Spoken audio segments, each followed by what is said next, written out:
Sports on a Tuesday. Hope everybody had a great Labor Day weekend, but we are back. And Zach, it is week 1 in the NFL. Game week. We've made it. It's been a long time coming, but it is game week in the NFL. Thursday night, got the season opener with Chiefs Texans and a lot of big time news involving the Titans over the weekend with the signing of actual official edition of Jadeveon Clowney. So we're here to take our analysis and conversation to the next level. Now we're going to try to set some expectations for Jadeveon Clowney and how he can impact this Titans defense. So we'll ask some questions to you guys about that and talk a lot of Clowney at the top. Then the Titans announced their 5 captains for the season on yesterday. Zach's got one thing to notice about those 5 captains. Then we'll ask which Titans player deserves to be one of the team captains who isn't one of the 5. And then I have a take on Isaiah Wilson that I want to know, is it fair or is it foul? So we'll do that. Then you see Milk there as our end of show topic. You'll learn about what happens with Milk and why Milk is the end of show topic throughout the duration of today's show. Zach, welcome in. Hope you had a good, relaxing weekend because no days off. That was it. That was our last day off until Thanksgiving. And so hope you're ready for it. Well, I guess we bye week. Bye week. Yeah, you're right. We got a bye week here and there. We got technically next Sunday is off because the Titans play on Monday night. And the SEC doesn't start for a few more weeks too. So we've got some Saturdays as well. But let's get this thing going. I'm looking forward to today's show. Yeah, we're going to have a good show, going to have a big show, going to diagnose Clowney. And, the Titans paid him the money. Can he go out there and earn it? There was a lot of bidding for him. But now that he's in two-tone blue, what are the expectations for the season? We're going to get your opinion, lots of opinion on today's show. Before we get started, though, bottom right corner of your screen, if you're watching on Twitter/Periscope, you'll see those 3 little dots. You can share the show that way. We need to pop up in your Twitter followers timeline. So please retweet the show. We'd love to hear your Twitter followers, what their opinion is as well. Maybe they've never watched the show, and you can help them out by giving them the opportunity to. Also on Facebook, what's going on, Facebookers? More people will pile in over the next 5 to 10 minutes. Bottom left corner of your screen, sharing out of public. That is sharing out of public. Sharing is caring. So we can get this Tuesday morning. Feels like a Monday morning, but it means short week, football week. Yep. I can't complain. We had a lot of opportunity to complain over the last several months because of Corona and Corona bros everywhere. This week is about football, baby. That's right. Let's do it officially. Welcome into A to Z Sports. I'm Austin Stanley. He is Zach Bingham. Make sure you follow us on Twitter at A to Z Sports, like our Facebook page at A to Z Sports Nashville. We're Nashville's on-demand sports talk network, and we go live every weekday morning at 8 Central Time. Got to make sure that we thank our sponsors because they make everything happen for our show, for our business, and for you guys. RentersWarehouse.com, Nashville's professional landlord.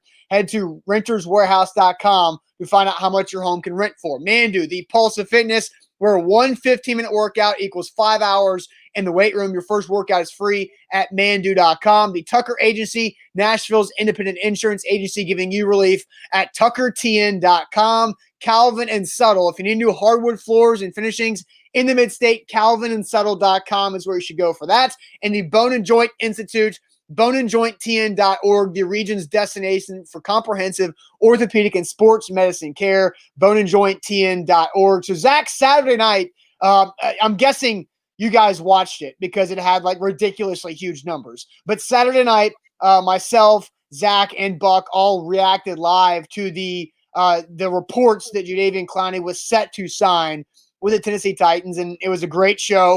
You can also catch that on our podcast network, wherever you get your podcasts.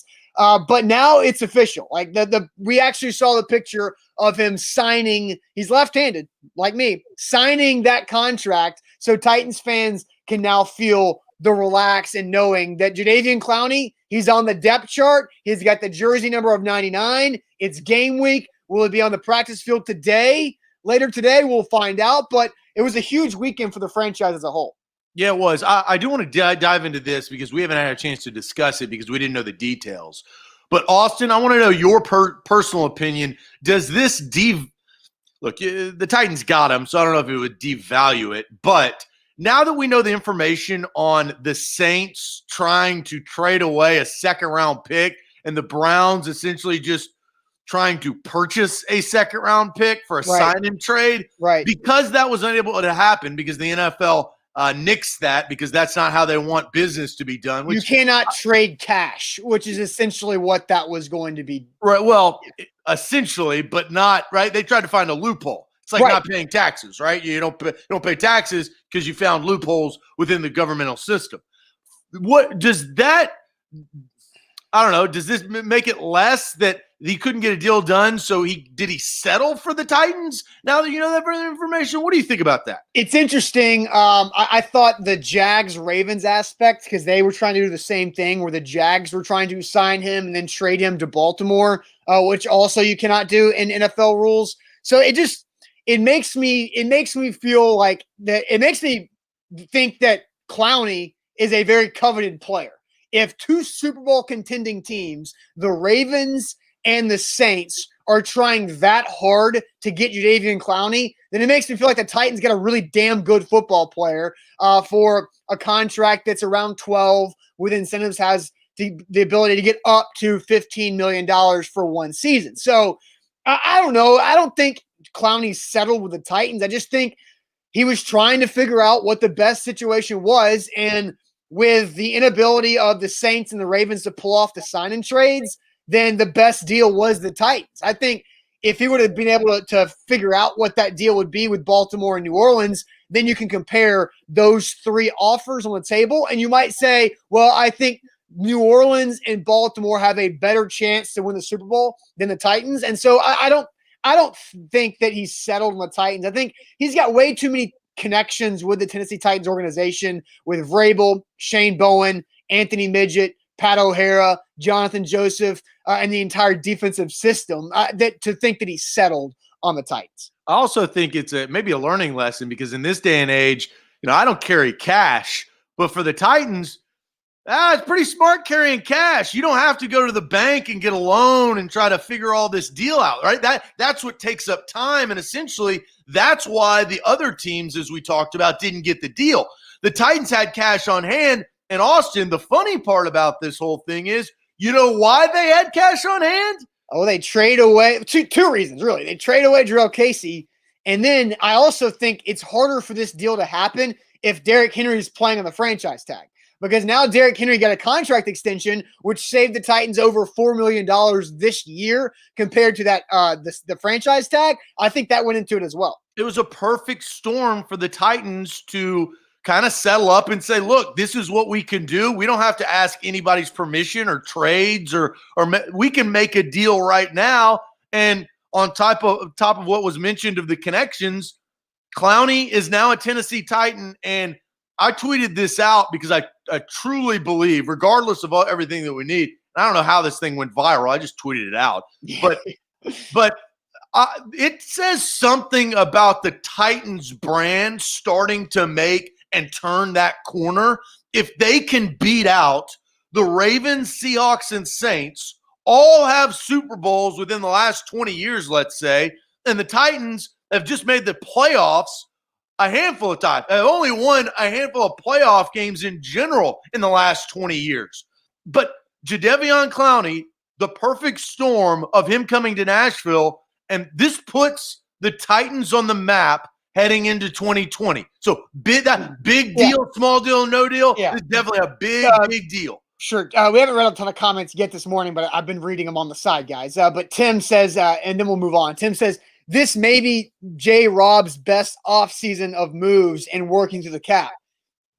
Maybe of manipulating and diving through the cap, but it's crazy because you had to wait until the 11th hour for you to really know that of how good of a job or that he had to do this offseason of not franchise tagging Tannehill because he saved money by not doing that. Then extending Derrick Henry to save more money, then trading away Jarrell Casey to get good value off of that $33+ million contract that Casey had remaining, and then landing Clowney.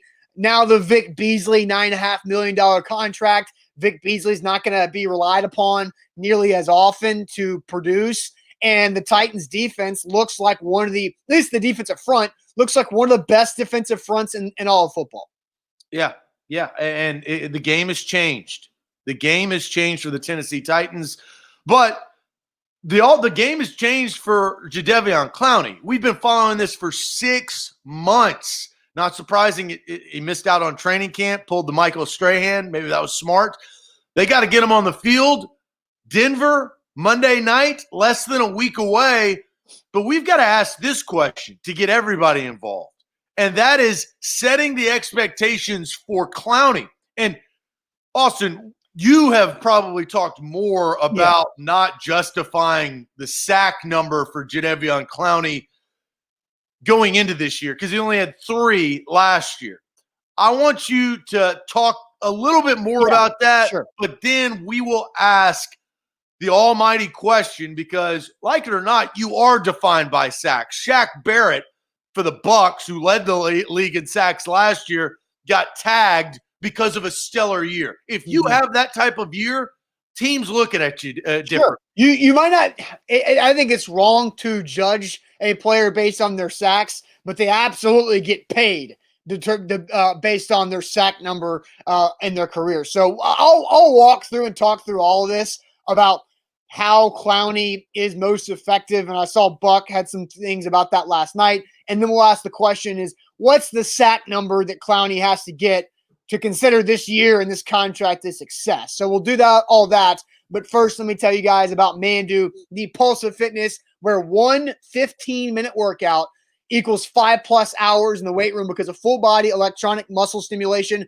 with Mandu.com. Your first workout is absolutely free. And guys, starting back this month, we're going to be giving away 4 workouts at Mandu for free. So I was emailing back and forth with them this morning. So this month, don't forget, look out for how to do that. You can win 4 free workouts at Mandu.com, but your first workout's always free. And it's safe during the pandemic because it's by appointment only. There's only a total of 3 people in the studio maximum at one time. Mandu.com, your first workout's free. Got a lot going on. The Titans in the divisional round today in NFL Blitz 2001. Right. Bad performance last week to end the season on a loss, kind of limping into the playoffs, but we'll have that for you today. Clowney in the building. And also, we've hooked you up if you want to start betting this week. NFL football starts. My Titans, code My Titans to double your first deposit at mybookie.ag. We've teamed up with them for the first couple of weeks. Go there, use our code. You put in $50, all of a sudden you have $100 in your bank account. All right, A to Z Sports here live on a Tuesday to get this week off. So the question is that we want to get your comments for is, how many sacks does Clowney need to have for this contract to be considered a success? So I want to scroll through some comments, and there's a lot of comments today, just like there was on Saturday night when we reacted live. Jacob says 5 sacks, 20 tackles for loss, and 100 tackles. Look, if Jadeveon Clowney gets 100 tackles, that's probably worth it. Don't read that. And Donald says sacks is why Clowney was brought here. OG says you don't fill Casey's void with sacks. You fill it with tackles for loss, and Clowney's a top 5 tackle for loss player. Steph says 10. That would be a career year for him. Let's see. Orlando says no less than 7. Robert says I hope he's the Titans' Reggie White when he was the Green Bay free agent. Let's see. Guy says 8 sacks there. Let's see. Rob says maybe 10 to 12. Marvin saying he's the Titans' new Javon Curse. We've got Jordan saying 8 to 10. Scoop saying 9 or more, double digits to be honest. Jeff says 5 to 7. So Jamal says 12. 1 for each million. And then Big Hurt says 5 sacks, a lot of pressures. So, Zach, the question of sacks, how do you feel about this question and how do you answer it? So, a lot of comments have been coming in, so there's a lot going on here. Yeah, I judge it, but I like the 12 number, which is pretty, goes to the millions, but it's double digit. That's the number. It's 10 or more. If he can come in and do that, all of the circus, yeah, pun intended for Clowney, all off season long would be worth it.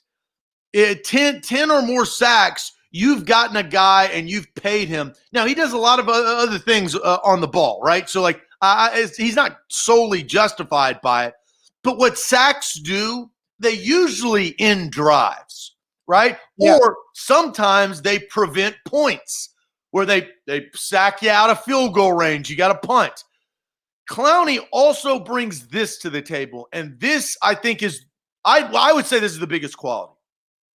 Before they got Clowney, they didn't have a guy you had to scheme against on the defensive front. They didn't. Like Vic Beasley, nobody knows who the hell that guy is, right? Nobody knows. Or truly cares. Well, I think they definitely care. They don't know who he is, right? We don't know enough about him. He hasn't talked enough. Is his heart in it? Is he gonna? We don't know. Harold Landry, I think can emerge and has some of the skill set to be that guy, but he is not there right now. Well, you got Correa, you got your boy Roberson. Like, who? There's nobody to scheme against. You're not scared of anybody on that outside pass rush that can give you problems, that can give you fits. The guys like the J.J. Watts and the Von Millers and the Khalil Macks that you're like, oh no, he's going to disrupt this game at some point. It's just a matter of when. Yeah, Clowney can do that. And so that's, I think, the biggest thing he brings to the table. I would say, to answer the question, the minimum is double digits, which equals 10 for me. Interesting. So yes, the Titans do practice today. So we will have some coverage from that. See if Clowney's on the field for the first time in a Titans 99 jersey. So you mentioned 10. I think that's too much. That's a lot of expectations for Clowney, because let's look at his career. $15 million worth. Exactly. But let's look at his career. Like his career high in the NFL from that Vrabel season that we've referenced so many times is 9.5 in 2017. In 2018, he had 9 sacks. And so if you look, what I did this morning is this should be his best year. Do you think that, I mean, I agree this should be his best year. He's 27 years old. He's prime time, baby. I can't have any other expectation. If he's never gotten 10, my expectation's 10, damn it. Okay, but he's 27. This is his year. Let's just look at, look, I think 10 is a great number to shoot for, right? That's fine. But no, that's the minimum. Let's look at his career though, because is that realistic? Is it realistic for him to get 10? Yes. I think it is. I think 12 is asking a lot because Why do you think 10 is too much? What's your number? All right, well, I'll get to my number. Jadeveon Clowney, for his entire career, per 16 games. So for every 16 games he's played, he gets 6.8 sacks. He's only played 16 games in a season once, and that was that 2017 year where he got 9.5, and then he played 15 games the following year and got 9 sacks. So his career average per 16 games is 6.8, and he had his best years when J.J. Watt was actually hurt. Whitney Merciless was around, but so he had some good pieces around that Texans defense. So I think, Zach, a correct what is the number to consider this a success, right? Because I think if he has 8 sacks this year, I think you have to look at the rest of the team and what the Titans do. And so I'm going to put 8 for Jadeveon Clowney sacks. If he has 8 or more, it's a success, because Landry's going to he had 9 last year and he disappeared the second half, or at least the last month of the season in the sack column. You've got Vic Beasley's going to have some. Jeffrey Simmons is going to have a bigger impact because that guy looks like an absolute beast ready to break out, and he's got national media tweeting about it too. And then you've got the complementary secondary sack guys like Roberson, like Jayon Brown. They're still going to blitz some DBs. They're still going to blitz Rashaan Evans. So I think if Clowney has 8 or more, it's considered a success, because that's him outperforming his career average for per 16 games, because the odds of him playing all 16, especially this year in COVID, is not that high. He's probably going to play 14 games, right? He's probably going to miss a couple. That's just what happens with Clowney. So I think 8 plus is how you consider this a success. Austin, Brian Orakpo had 10 and a half in 2016, and he was making just a little bit over. Well, he was only making like $6 to $7 million a year. This man from 12 to $15 million, you got to raise your expectations, bro. I'm just going off of but again, Austin. It's not about what he did before. This is his year to earn the big contract, to be the Myles Garrett highest paid player defensively. This is his year. If he comes out and gets 13 to 14 sacks, best believe he's going all of it's worth it. Your expectations have to raise for him, though. They're usually low. Now they are really low. Zach, I'm at 8. You're at 10, right? I think if he gets 8+ is successful because Clowney does so much more. Minimum of 10. Clowney, and I'm minimum of 8. What the hell? That's the same thing. We're 2 sacks off. And I get 10 sacks is double-digit sack guy is what you're kind of striving to have in the NFL. But I don't think the Titans are going to have that because of how many people they have. They're going to rotate a lot of guys up front to keep them fresh. And so their sack numbers are going to be spread out. And about what I've said this entire summer, every Jadeveon Clowney conversation we've had, somebody in the comment section has said, well, he only had 3 sacks last year. But I also know of how disruptive he is. And Jadeveon Clowney is more than just sacking the quarterback. He blows up plays in the passing game when the ball even gets released, and he blows up plays in the run game too. He has the highest run stuff rate of any defensive lineman in the NFL in the last 4 seasons. And I expect Clowney to have a much bigger impact than what his 8+ sacks will end up showing at the end of the season. Clowney will I expect him to have a very good season, but I don't think he's going to be a 10+ sack guy because I think they're going to. Here's the key thing is the Titans as a team last year had 43 sacks. They have to have 50+ this year, if not more than that. I'm thinking I'll have to go look. Where are those sacks going to come from? Who? Where? Yeah.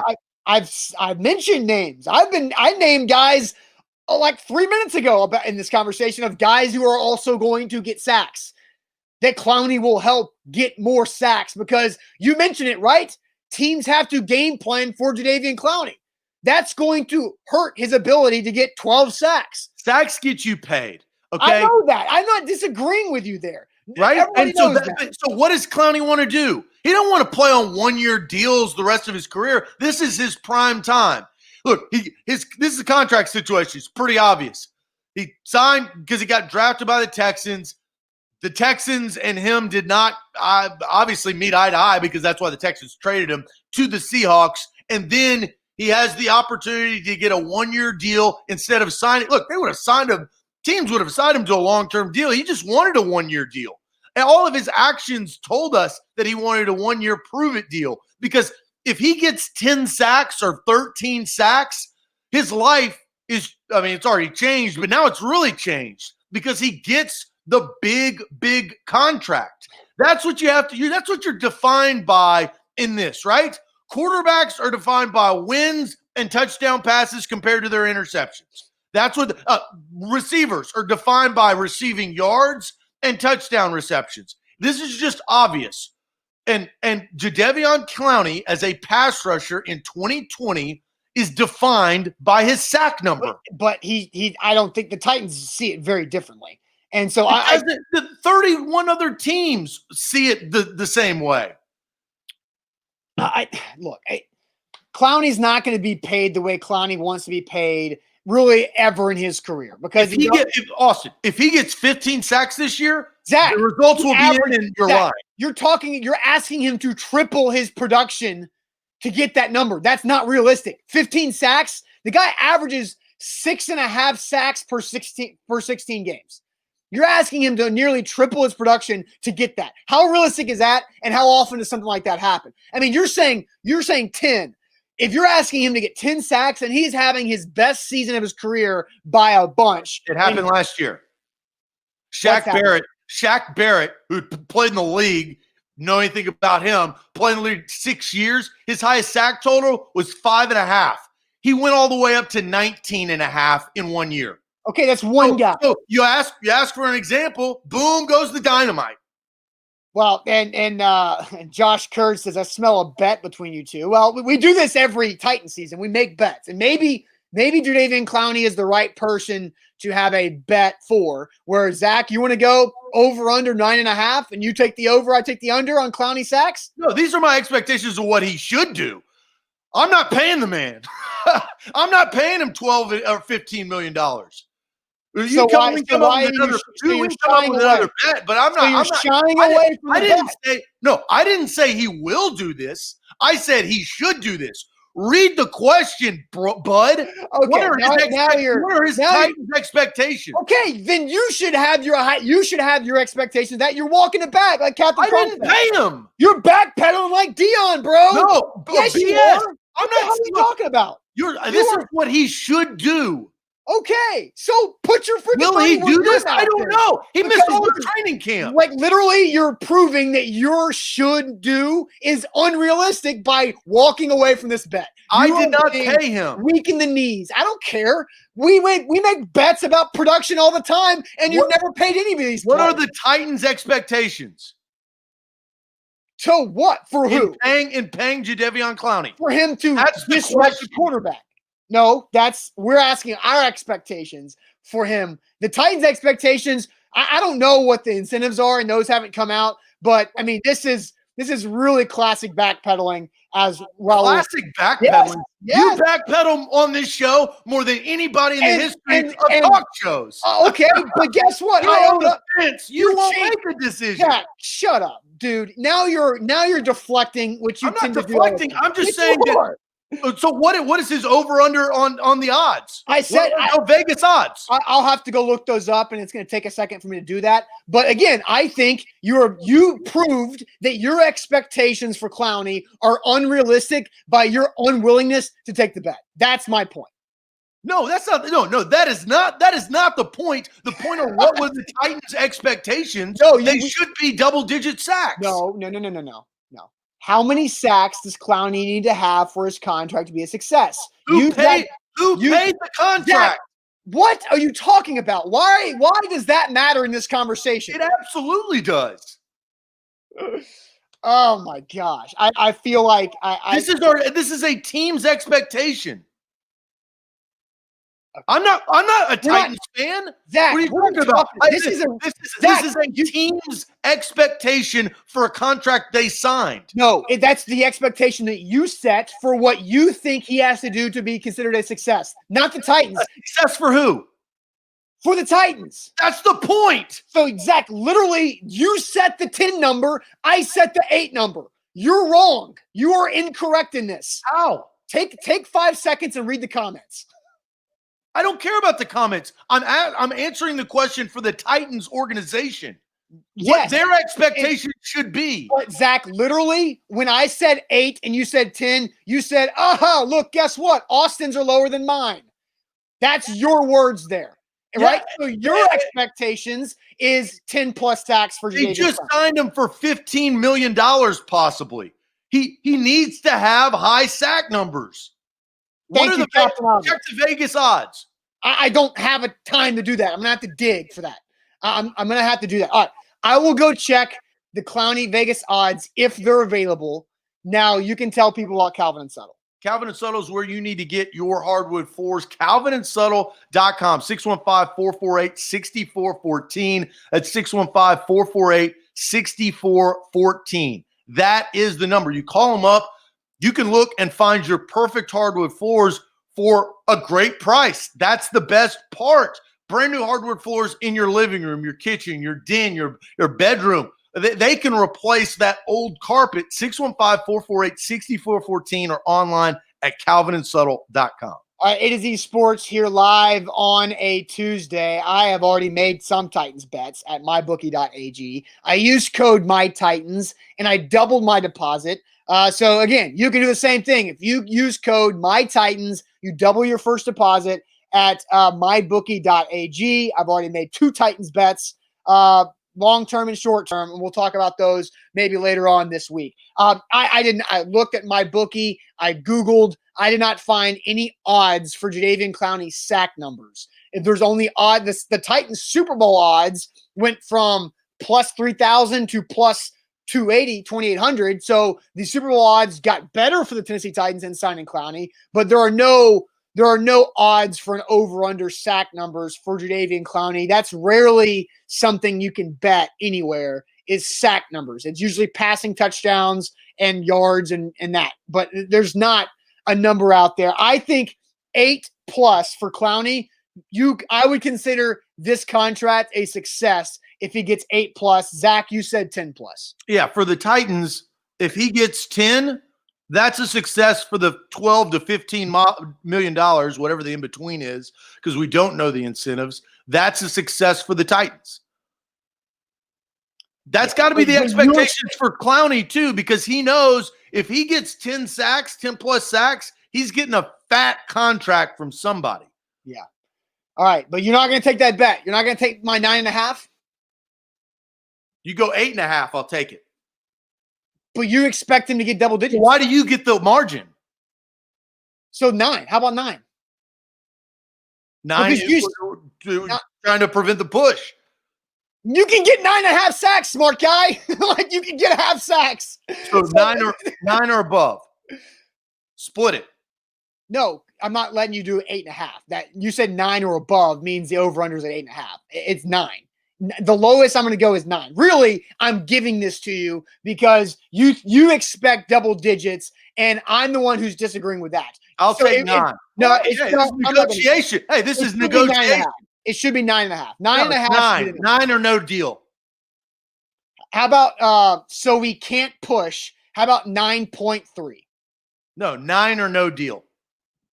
You're so weak. Well, this is negotiations 101, bud. No, it's you backpedaling, bud. No, that's not what it is. Bingham. Yes, 9. That's exactly what's happening right now. Because you expect your expectations for him to get double-digit sacks at least this season. You said 12. I think expectations for his contract should be double-digit sacks. Why can you not get that through your mind? Can you separate the two? I can't. Jerome says stop running, Zach. You're running. I told you. I'm willing to bet you at 9. You split the difference. Backpedal. I'm going to go 9.2. Just 9. 9 or no deal. Okay. I don't care.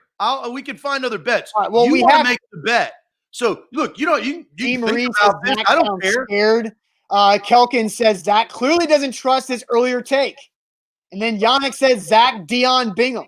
The funny thing is, and you guys should learn, you should know this about me. Nobody is going to peer pressure me into doing something. It's 9 or no deal. So I can walk away. I'm very good at walking away. You could take the deal or no deal. So you do not believe in your earlier take that he should have 10+ sacks. He should. Will he? We'll find out. So, but you say should and will is different, correct? I mean, is should and will different? Yes, I'm going to say 9.2. I don't want there to be any push. So if it's a 9.2, no deal. I don't care. So no deal then. All right. God, you're so difficult. All right, A to Z Sports here live on. Hey, at least we got this. At least we got. He's a big fan of the show, and now appreciate that. So we do this.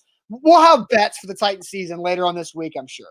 So A to Z Sports here live on a Tuesday. Zach, you say you do have one thing to notice about the Titans' 5 captains for the season.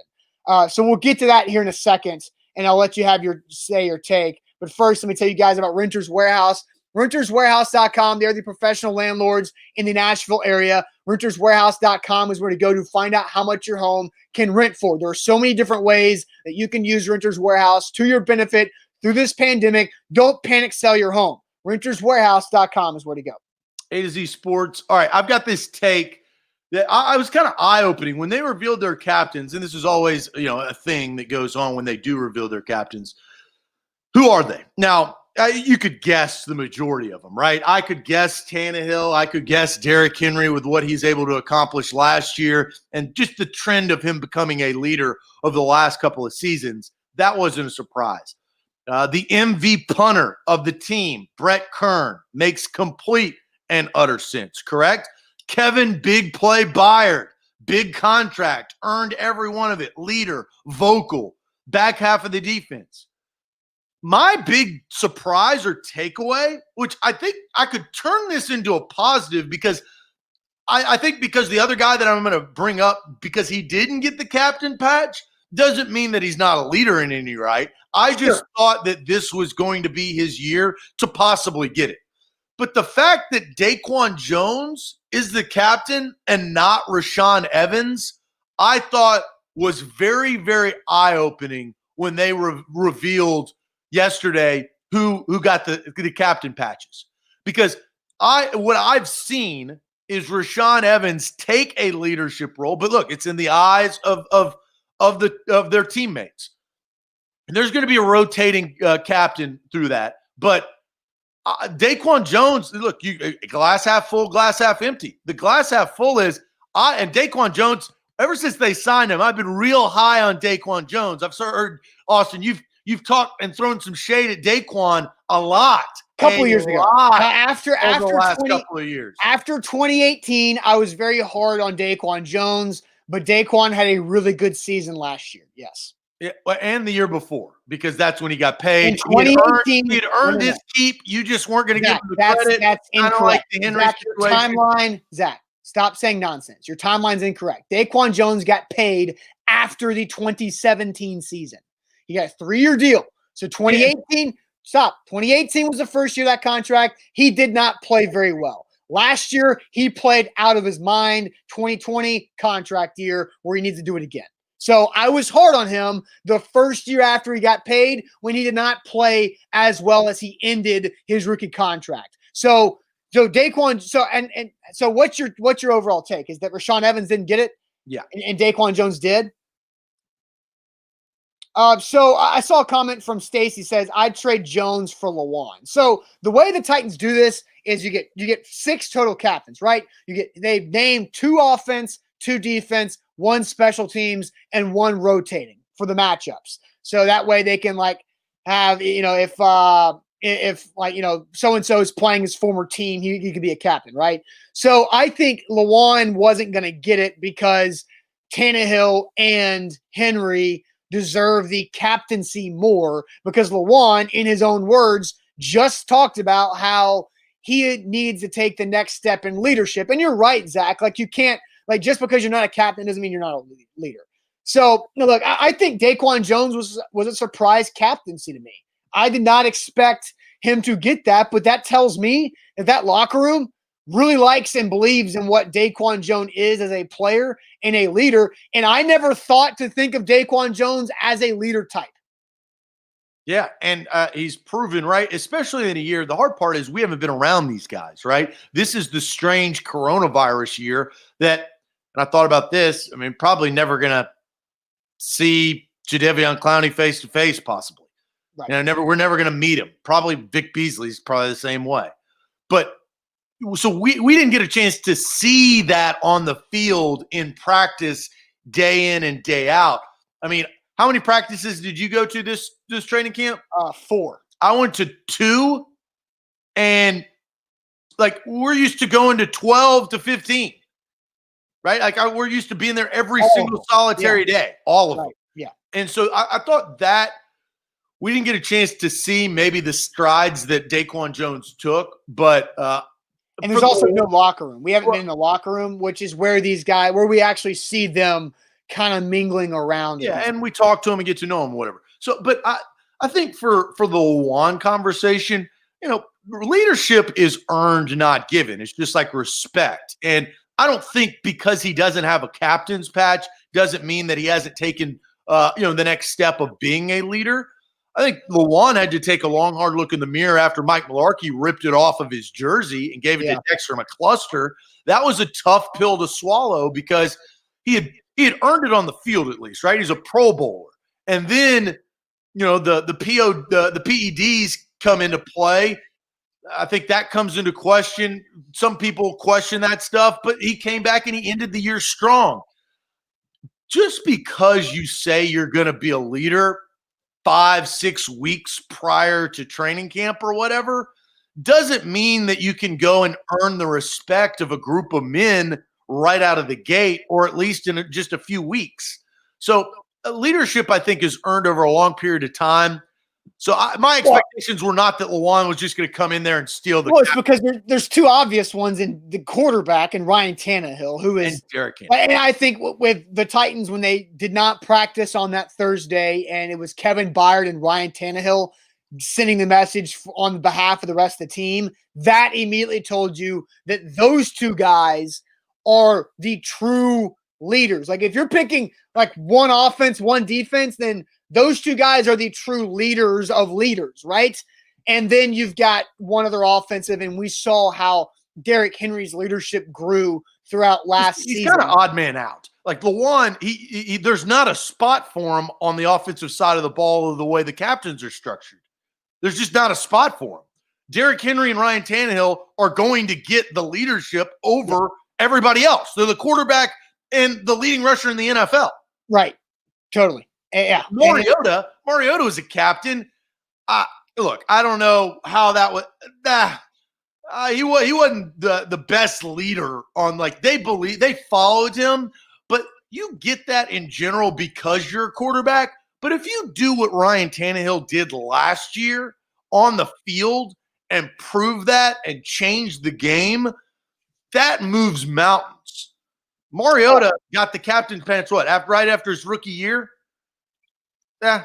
I believe so. I don't know if he was a captain. He wasn't a captain his rookie year. Okay. So interesting. So you think Rashaan Evans, or we'll ask it this way, because I don't necessarily think that you believe Daquan doesn't deserve it. So which Titans player deserves to be a team captain who isn't one of the five? We'll ask it that way. Which Titans player deserves to be a team captain who isn't already one of the five? But first, Zach, tell the people about the Tucker Agency. Yeah, Tucker Agency is where you can save money on your insurance, 20% if you email the Tucker Agency today. Will@tuckertn.com.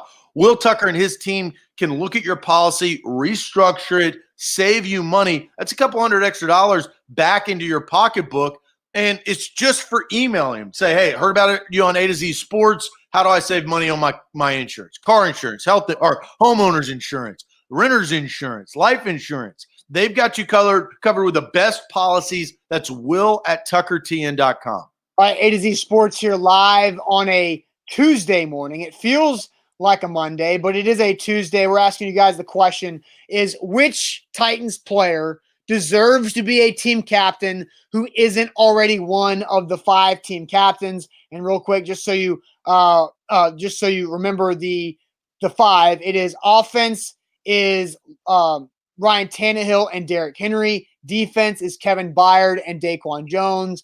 And then Brett Kern is the special teams captain in 2020. So which Titans player deserves it? It isn't one of the five. Zach, you already went with Rashaan Evans. Let's read some comments here. Ben Jones from Jamie. Jayon Brown from Jeff and Frank. Let's see. Trevor agrees with you, Zach. We're going with Rashaan Evans. Tress says he wouldn't change a thing. We're not asking you to change it. It's like who outside of the five is a leader enough to deserve a captain's patch. That's kind of what we're saying there. So more comments. Let's see. I saw one Evans or Brown from Dustin. Yannick saying Evans. Bronson says it's Lewan. He bleeds two-tone blue, loves his teammates, loves the city, wants the best for this team. Randy thinks Jayon has really earned it. Let's see. I did see a couple. I wanted to go find it. Seth said A.J. Brown. Chris says maybe A.J. or Evan, but there's no room. And then Guru says Lewan. Mr. Cardinals on YouTube says Jayon. How about there's a lot of Lewan comments now coming in. How about the A.J. Brown option? Well, I agree with there's no spot. It's like the Lewan situation, right? He can't unseat Derrick Henry or Ryan Tannehill. But with his swagger and the stories we've heard about him within the locker room, even when he was just drafted right out of the gate, right? And then his production on the field, what he did his rookie year, the momentum that he carries. He reminds me, and maybe it's the number, but right, it's the leadership and the respect that Julio Jones gets. Like that guy, that guy's a badass, but AJ's going to have to do it for a couple more seasons. You have rookie flashes, And then there is a reason why you've heard of sophomore slumps. So AJ, it's too early for AJ, but he's definitely trending in that direction. That's how I was going to say it. AJ Brown is a captain in the making. Like he can grow into that. Now, the interesting thing is like which Tannehill or Henry, who's not going to be a captain. While those two guys are on the Tennessee Titans roster, they will be the two offensive captains. So defensively, because Daquan Jones in a contract year, I think Rashaan Evans is a really good option. I think Lawan earns it, but as I just mentioned with AJ Brown, kind of the odd man out in the situation. Corey coming up with Roger Saffold as an option too. So I think the overall good thing is there's a lot of different options for the Tennessee Titans captains. That's a good thing that this team has a lot of leadership and leaders on the team because Kenny Vaccaro has a couple votes. I see Tress saying Simmons will be a captain in a year or two because Mike Vrabel talked about that last week, that he's talked about Jeffrey Simmons and his leadership and how he has become more vocal in his second year after having a goofy, weird rookie season with the injury. Yeah, well, it shouldn't be surprising that we're talking about all this because, I mean, this is the best team that they've had since, I would say, probably 2003. Yeah. I mean, you can't. The best team that they've had, like going into a season. You got to remember 2008, the 13-3 year, like that was a complete and utter surprise of starting 10-0. Nobody saw that coming. And Kerry Collins was the damn quarterback. You got to remember the back and forth of the quarterback situation with Vince Young and all that trash, right? And then they lost to San Diego the year before in the wild card. And this is the best team that they've had. It is because they've been building with Mariota and restructuring with John Robinson over the last handful of years. We shouldn't be surprised. This may be the best team ever. I don't want to discredit because those Titans team, here it is. And this is getting on a larger history. If you're a Titans fan, you understand this. When the Titans came to Nashville and they made their wild card run, Music City Miracle, Super Bowl run, 1 yard short, they could have done one or two things. They could have been the fluke that the Jacksonville Jaguars were a couple of years ago, right? Shouldn't have been there. But instead, they followed that up with about 4 years of really talented football, right? Where they were in it year in and year out. They were playing very well. Their team was outstanding.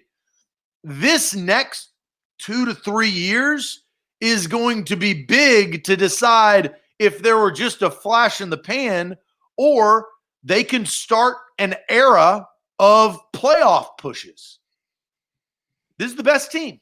Yeah, heading into a season, it's hard to argue against that of the expectations being as high, except for those early 2000s team. Because even going in the 99 season when they actually went to the Super Bowl, nobody was expecting that.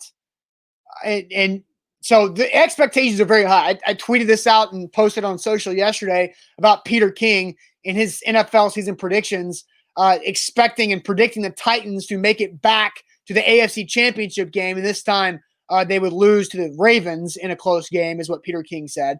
So, yeah, super high expectations overall with where this team is at and how they're built.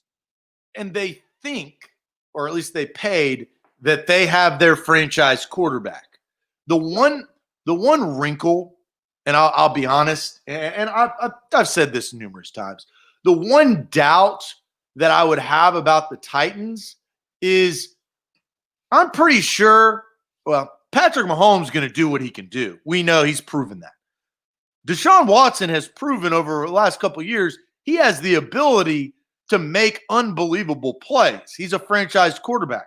I think Lamar Jackson over 2 seasons, I still have some doubt because of his style, but he was so damn good last year that it's like, wow. But he's been so damn bad in his 2 playoff games. Right. But maybe that's a stair-step learning lesson. I'm not sure. It's the Tannehill factor. Is Tannehill going to be able to put up the numbers like a franchise quarterback does? I think he can.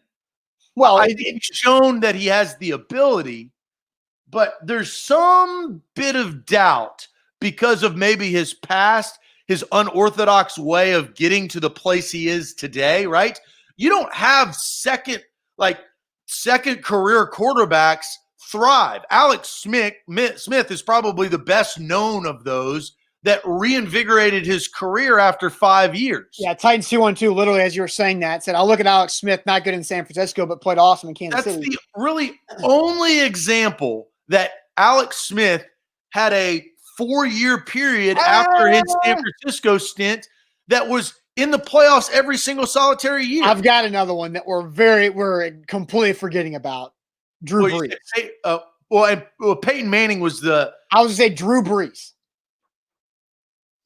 Drew Brees is one. Now, however, Drew Brees is not a first-round draft pick. So different expectations, and he had a significant injury. But the thing with Tannehill was injuries. And with Alex Smith, he had the concussion is what lost his job in San Francisco initially.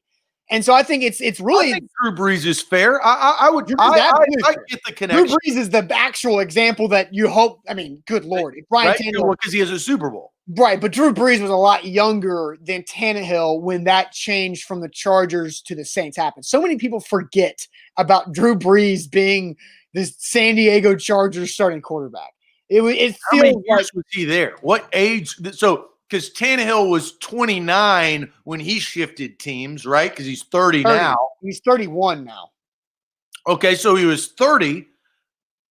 Drew Brees had to have been younger. He was probably like 27. Drew Brees played 5 years with the Chargers. So I don't exactly. So he was probably he was probably 27. Yeah. So he's a little bit younger than Tannehill. Everybody's story is different, but those are the two examples. If even if he turns out to be Alex Smith and he has playoff runs for the next 4 years and goes deep, he's bettered your franchise. Mm-hmm. Look at the Chiefs franchise now, right? Now they got their quarterback right in Mahomes. But if he turns out to be Drew Brees, or at least not turns out to be Drew Brees, but at least has a if he's between Drew Brees and Alex Smith, then John Robinson has done a hell of a job. Yes, that's the goal, right? There's a lot of room between Brees and Alex Smith, but just be somewhere in there. If you're better than Alex Smith was with the Chiefs, then you're on a really, really good start. But that's the one thing that I have some doubt about heading into this year. We'll do our season preview later this week. That's one of the prefaces that I will even say right now is Ryan Tannehill, it's lofty expectations for a guy who we've seen a little bit do some spectacular things, but he's not solidified in my heart as being in the group of the Lamar Jacksons, Patrick Mahomes, Matt Ryans, those guys that they just have proven it over a long period of time, or at least I have a belief. All right, A to Z Sports. We've had a long show. We've still got 2 topics to get to. I have a take about Isaiah Wilson, and I want to ask you guys: is it fair or is it foul? So my take on Isaiah Wilson: is it fair or is it foul? But first, let me tell you guys about the Bone and Joint Institute of Tennessee, boneandjointtn.org. They are the region's destination for comprehensive orthopedic and sports medicine care. They have over a dozen doctors who specialize in really any injury or ailment you could possibly have. So don't fumble on your recovery. When that injury happens, and in life that happens, make sure you head to the Bone and Joint Institute of Tennessee in Franklin, boneandjointtn.org. They do everything in one building. They don't send you all over town going to get imaging and surgery and rehab all over the place. It's all right there in that one building, boneandjointtn.org. Mybookie.ag. If you want to bet, we're going to have some cool Titans bets throughout the first couple of weeks of the season that you can get in on. Code MyTitans to double your first deposit. If you put in $30, you have $60 to bet with. $50, you have $100, and so forth and so forth, up to $1,000. But mybookie.ag, code MyTitans. We are hooking you up right there. All right, A to Z Sports. We've got our end of show topic still coming up, which has to do with milk and has to do with something I've been doing throughout the show. Not as much as I thought I would, but something I'm doing throughout the show. My take on Isaiah Wilson is that he is off to a very Chance Warmack-esque start to his Titans career. Is that fair, or is that foul of me to say that Isaiah Wilson is off to a Chance Warmack-esque start to his Titans career? What does that mean? Well, it's a knucklehead start, in my opinion. Because Chance Warmack was a bust. There's no doubt about that. He was a bust. He was a 10th overall draft pick, drafted out of Alabama to help Chris Johnson in the run game take the next step and get back to that CJ2K type style. And he wasn't very good. Too many times, Chance Warmack was on the ground. He did not ever really seem like he was in great physical shape to be able to play at a high level consistently. He was very single-faceted, that he was only decent in the run game, and he never really developed as a guard. And then he just had some weird things that kept him off the field. Do you remember Chance Warmack neglected ingrown toenails so bad that he had to have both of his big toenails ripped off because they were so infected with ingrown hairs and ingrown toenails, and it was just gross. It's just a lot of immaturity to Chance Warmack that I'm seeing similar traits in Isaiah Wilson. He did not show up in anywhere close to being in shape. Now, I know rookies never are in NFL shape, right? But he is so far out of shape, it's embarrassing. He finds himself on the ground way too much after either attempting to make a block, making a block, or whiffing on a block. And now he's on the COVID list for the second time, and he's already been to a TSU party where he thought about jumping off a balcony. And according to ESPN, I saw that he's on the COVID list again because he was also at another Tennessee State University party. So to me, Isaiah Wilson is off to a very Chance Warmack-esque start to his Titans career. Is that fair or foul?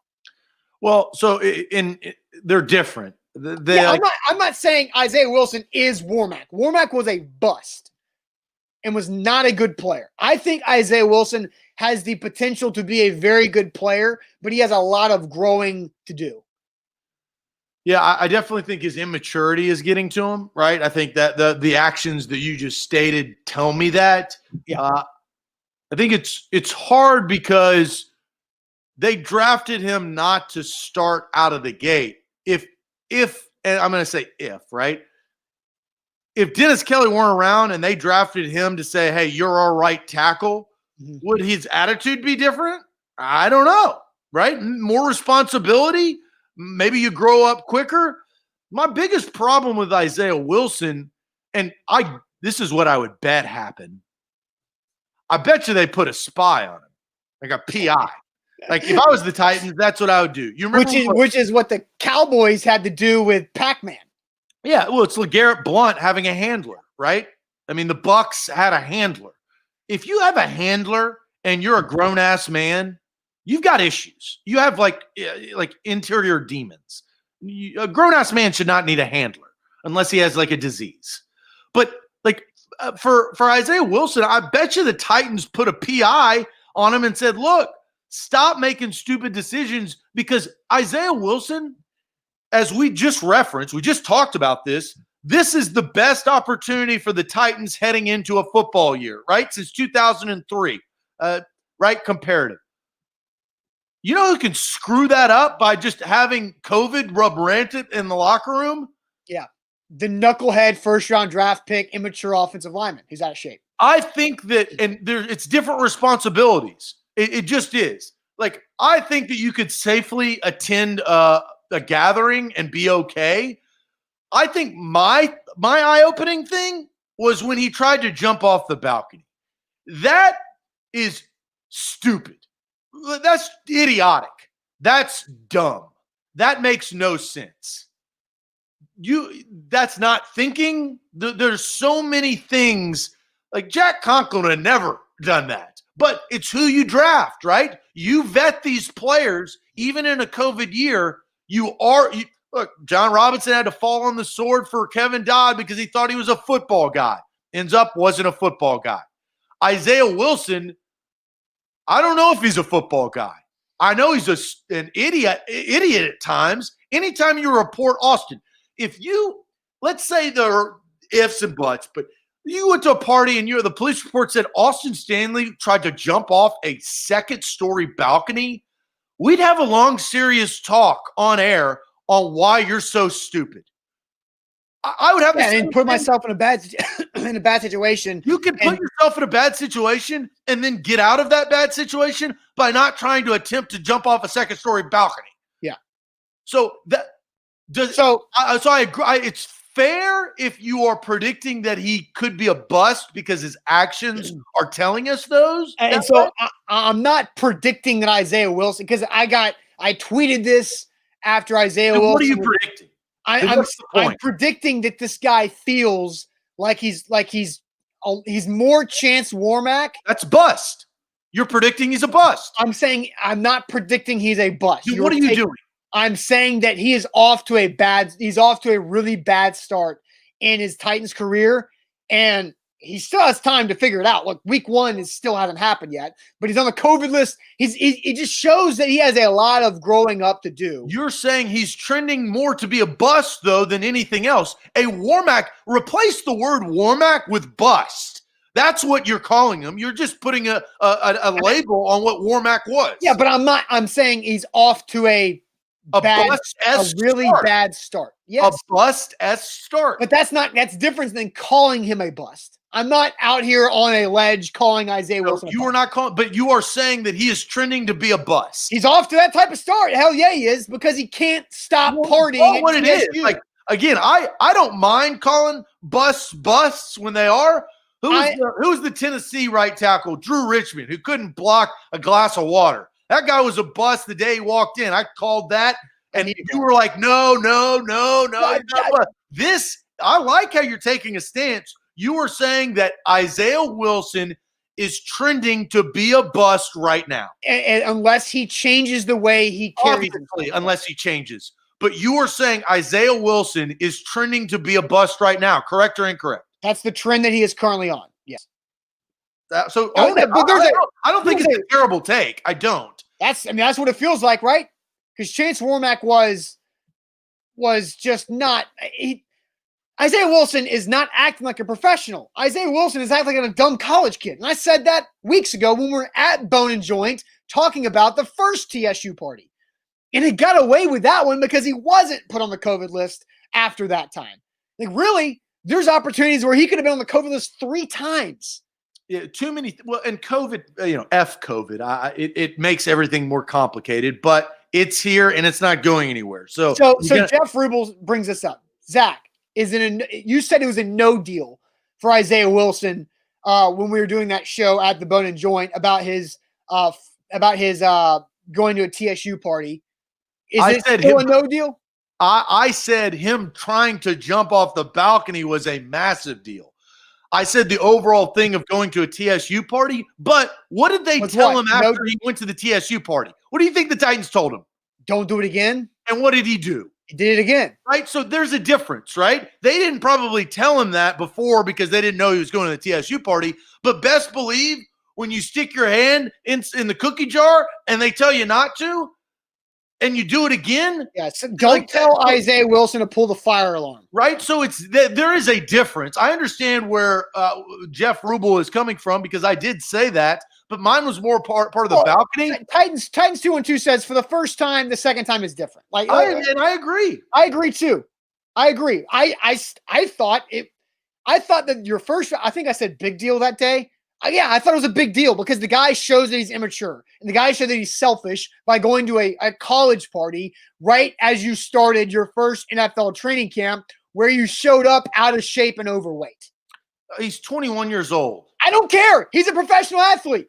But he's 21. Once you become a professional athlete, I don't care about your age and being immature. Grow up. You're a pro athlete. It's time to act like it. You're not a boy anymore. You're a freaking professional athlete being paid and guaranteed millions of dollars as a first-round draft pick. People put their jobs on the line to draft you. You be a pro. Don't be a dumb college kid. And that's where Isaiah Wilson is trending towards being more like Chance Warmack, not like Jack Conklin. I don't disagree with what they should do, but the reality is, Austin, that's not how this works. It's just not.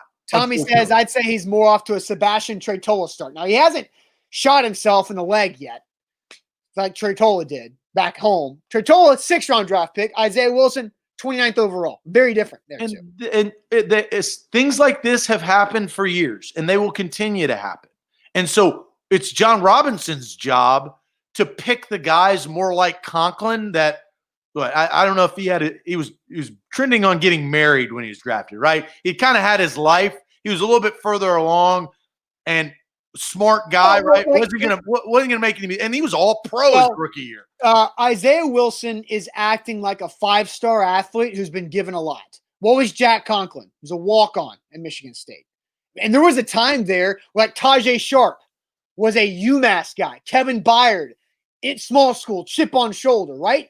Like, really, outside of Derrick Henry, if you go through a lot of the John Robinson early draft picks, there weren't a lot of these 5-star, like, super athlete, like Corey Davis, small school guy. Now, you had Adoree Jackson, Derrick Henry, Rashaan Evans, who were highly recruited guys. But John Robinson drafted a lot of small school guys and Conklin-type walk-on type attitudes, chip on your shoulder. Isaiah Wilson's acting like the 5-star who was given a lot of things on his recruiting visits. Well, and the biggest thing, trust is lost, right? Not only trust is lost with Isaiah Wilson within the front office and tops of the organization, it's probably lost within the coaching staff a little bit. And that trickles down to playing time, right? Now, you get in a pinch and you got to throw a 300-plus pound hog molly in there. Maybe that changes things. But I don't think that offensively they trust Isaiah Wilson to be on the field. It's like Tyrod Taylor or who got traded to the Browns last year? Taywan Taylor. They didn't trust that guy as far as they could throw him. That's why the Browns cut him for scraps. Yes. Rob says that's why he needs a year to mature. Sean says by 21, I own my own house, was raising my first child. This dude is making millions and acting like an idiot. And the excuse is he's 21. That's not an excuse. Different upbringings, different I don't care. situations. I don't care. Sean's right. Your age, his age of being 21 years old, Zach, should not be an excuse. So I would wish you would not make it. Austin, no. Do you know how upset do I get in this business when people don't know how to do things? So why are you giving Isaiah Wilson an excuse? But do you always talk me off the ledge because they have to learn, right? It's like with anything, it's experience. He doesn't have enough experience. Well, and I don't know why you've given that he's 21 years old excuse or reason, however you want to couch it. It's a reason because you have to expect that these things are going to happen. Now, he's taken them to the extreme, and usually I'm not the guy that glosses over and letting it be okay, but it's going to happen. And it's frustrating. Are the Titans not frustrated with his ass? They absolutely are. They have to be. They have to be so infuriated with this because there's too many things keep happening with Isaiah Wilson. He's not playing very well. Ty Sambrayo was getting reps ahead of him, and now he's back on the COVID list for the second time. I will say it's John Robinson's responsibility to sense these type of guys that maybe do not mature, like compared Jack Conklin to Isaiah Wilson, right? They do different, but it's football player versus above the shoulders, right? So some of the blame is on the GM because he selected him. I agree. That's the job description. Right. Scoop has commented this several times, says find him big money. I don't know. There are some things that you cannot find players for with a CBA. I don't know where this falls. So you can't just say. I would be surprised if you're able to find him because he's on the COVID list. Right. Because like Buck got COVID for not doing nothing wrong because his roommate came home with it. And that's not, so you can't just, I would bet you cannot find somebody for landing on the COVID list. Speaking of betting, I've already done this. I've landed 2 Titans bets at mybookie.ag. I used code MyTitans and I doubled my first deposit. You can do that as well. Mybookie.ag, code MyTitans to double your first deposit up to $1,000. Zach, it is time for the end of show topic, and you see the milk graphic on your screen. That is because I have been attempting to drink water out of this baby bottle for the entire show, which we are now at an hour and 10 minutes. And I'm going to hold it up to my – you see how much water has been taken out of that? I am very – I only saw it. I'll be honest. I only saw it once. I am so thirsty because I cannot get anything out of this. I only saw it once. It's awful. How many times have you done that? Multiple? And maybe probably like 6 or 7. Okay, and maybe again, I wasn't really paying attention. I forgot about it because I was concentrating on the show. I'm so thirsty. That's what you got to suck harder. I know, but like I cannot get anything out of here. Donald asked, why are you drinking out of a baby bottle? Because the Magic Bucket told me to on Thursday. So the Buy Up Here Music City Magic Bucket made me do it, which is basically there's been milk in there, though. Well, I don't drink milk by itself. And that's what gets us to our end of show topic is, do you drink milk by itself or at all? And what type of milk do you drink? Because I don't drink milk by itself. I will drink almond milk that I use to mix in like a smoothie or a shake or like something else. I'm not a cereal person anymore, so I don't eat cereal with milk. But yeah, we're almond milk people in our house, and I don't drink milk by itself. And so that's why there's not milk in this baby bottle. It's water because I'm thirsty. Almond milk blows. It's the worst. It's not even milk. It shouldn't be classified as milk because it's not milk. It is milk. It's just not cow's milk. It's milk imitation milk. No, it's milk. Like, go ahead. It's imitation milk. You're incorrect. You're wrong. Look it up. We'll take some time. I'm looking up the definition of milk. Is almond milk milk? Look it up. It's imitation milk. It's not imitation milk. It's the ability. It's a white fluid rich in fat and protein. That didn't tell me anything. Secreted by female mammals for the nourishment of their young. Didn't tell me anything. Is almond milk actual milk? Is almond milk milk? Just Google it. It tells you everything you need to know. That pops up. Is almond milk milk? It's an imitation milk. Did you look that up beforehand? Yeah, of course. I'm come prepared. I want to call your ass out because you told me that trash before the show. I was like, there's no way. Almond milk is gross. It's not milk. I don't drink it. I hate it. How is it gross? What do you mean? Creamer, like you put in your coffee, makes the coffee suck too. The best milk is whole milk. I can drink 2% because if you drink a bunch of whole milk, you're probably going to gain a bunch of weight that if you don't need. But the most delicious thing is whole milk. 2% milk is good too. Sweet acidophilus milk is good, but almond milk is trash. I don't. I see. That's like you with like Chobani yogurt. You were so strongly against Chobani yogurt that you thought it was bad. It's just yogurt. Like it's just milk or almond milk. It's not. I don't know how you can be so against almond milk because it's not milk. It's fake. They're phony. That gives me another reason to hate almond milk because the people at almond milk call themselves milk and they're not milk, right? They're fakes. They're hacks. But and I cannot get on board or respect anything that is trying to be something that they're not. They're liars, essentially. They're lying. They're a whole lying brand. I can't stand them. You're against coconut milk as well? What about coconut milk? No? Coconut milk is I don't necessarily coconut water, coconut juice that I do dabble in, but milk should come from a cow's udder, the cow's tit. That's what milk is. Milk is good. It's delicious. But it helps strong bones. You do Mandu. If you were to drink milk and do your Mandu routine, you would be king of the world. Milk has nothing to do with anything. Milk, I've never broken a bone in my body. And I can say that. I can knock on wood. Never broken a bone. I have not drank milk on a regular basis since I stopped growing. Because guess what is unnecessary in adult diets? Milk. you don't need dairy as a whole is unnecessary in adult diets. It does, you drink and you consume dairy for your growth periods. And then once you're done growing, you no longer need milk to sustain or to help grow or anything like that. I don't so I don't drink milk. I don't eat a bunch of dairy. I eat cheese and stuff, but like not a ton. I don't like dip everything in cheese like I did when I was younger either. But I don't drink milk. I don't drink almond milk unless it's in a smoothie or some type of shake. Yeah, I'm anti-almond milk, as we know. As Bobby said, I have had goat milk before. It's not bad.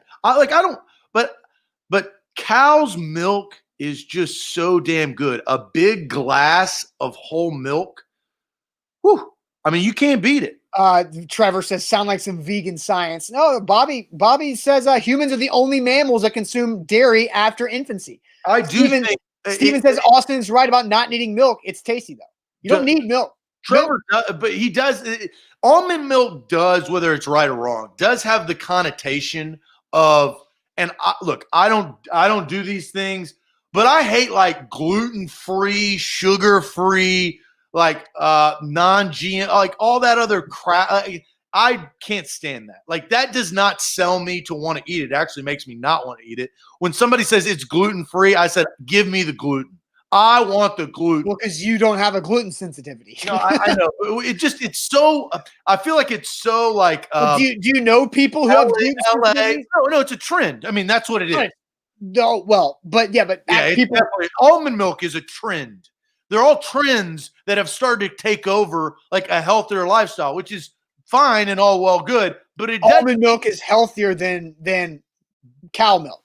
Because it's not the same, right? Right. It's like milk, comparing milk to something else that is because there's milk. So much fat in milk that you don't need. It's apples and oranges. We're not comparing Honeycrisp to Galas. We're comparing Honeycrisp.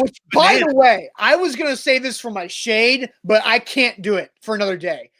Zach, have you been able to find Honeycrisp apples? Because I have not over the last 2 weeks. I've had to buy Galas and some other crap that I don't like, but I cannot find the Honeycrisp apple to save my life. I have not been eating. I now eat. I eat an avocado in the morning a day. So that's avocado is a fruit, which is kind of crazy, but that's kind of replaced my because I threw shade on the cost of cut up fruit. Sometimes I have to sacrifice and just do it. Oh my God! Or buy whole fruit.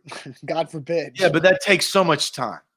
You're not gonna buy a pint. You got to spend freaking 45 minutes cutting up fruit for the week if you're gonna do that. It's just overpriced. Yeah. Well, so you stopped doing it. So now you're just avocado guy. Yeah, I am an avocado guy. But no, avocados are a trend, Zach.